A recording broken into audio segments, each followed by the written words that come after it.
Welcome to the Fear and Greed Business News Afternoon Report for Thursday, the 6th of June, 2024. I'm Sean Aylmer.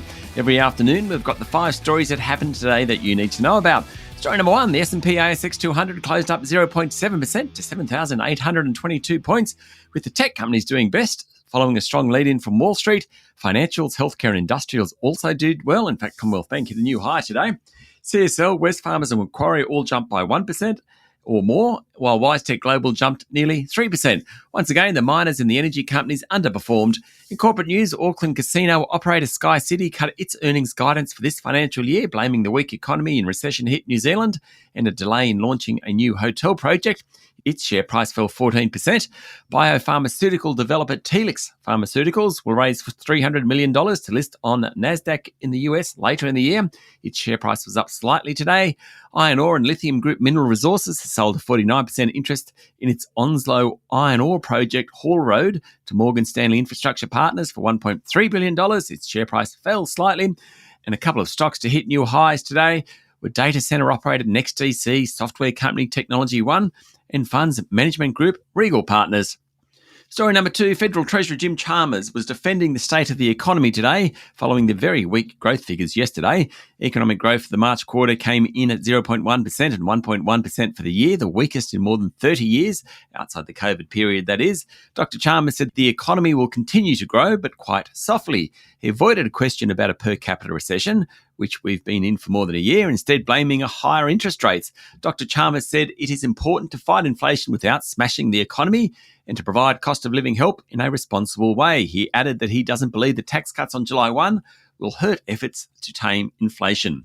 Story number 3, IDP Education has warned of a large reduction in its business due to increasingly restrictive policies in Australia and around the world for international students.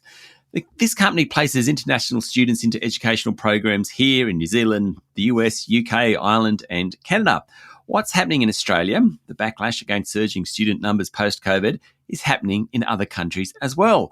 IDP today said it expected student placements to decrease by as much as 20% next financial year.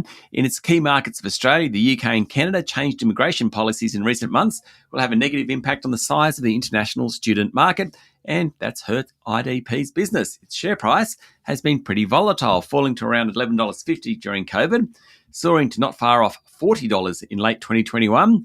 It's around a third that level now after today's 7.5% fall. It's also one of the most shorted stocks on the ASX, meaning investors have bet that its share price will fall. Story number 4, the government has hundreds of investigations open into potential fraud cases within the National Disability Insurance Scheme, in addition to 20 prosecutions underway and 12 that are ready to go. There are also 510 active compliance investigations on foot. Minister for Government Services and the NDIS, Bill Shorten, told ABC Radio this morning.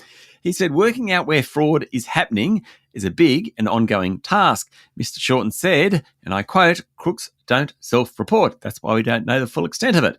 It follows a Senate committee hearing that heard 90% of NDIS plan managers that organise funding for up to 100 participants, it's about 900 plan managers, are showing signs of fraud. Mr. Shorten said the fraud runs into billions of dollars and that it's unacceptable. People are rorting the system. And story number 5, Canada has become the first major economy to cut interest rates, and economists are forecasting other major economies will soon follow suit. Tonight, the European Central Bank is also expected to cut rates. The Bank of Canada's decision marks the official end to the record fast hiking cycle that began with the outbreak of COVID-19 and continued with soaring inflation as governments pump money into economies to keep them afloat. The Bank of Canada last cut rates in March 2020. Governor Tiff Macklem said officials were increasingly confident that inflation was returning to its 2% target range, down from a peak of more than 8%. He also left open the possibility of another rate cut. The US Fed is due to meet next week, though no rate cut is expected, but markets have priced in 2 cuts in the US later in the year.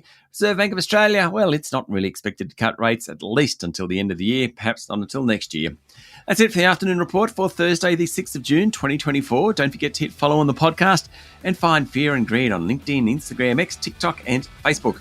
Join Michael Thompson and I tomorrow morning for the Fast 5 by Fear and Greed, the top 5 business stories you need to know in just 5 minutes. I'm Sean Aylmer. Enjoy your evening.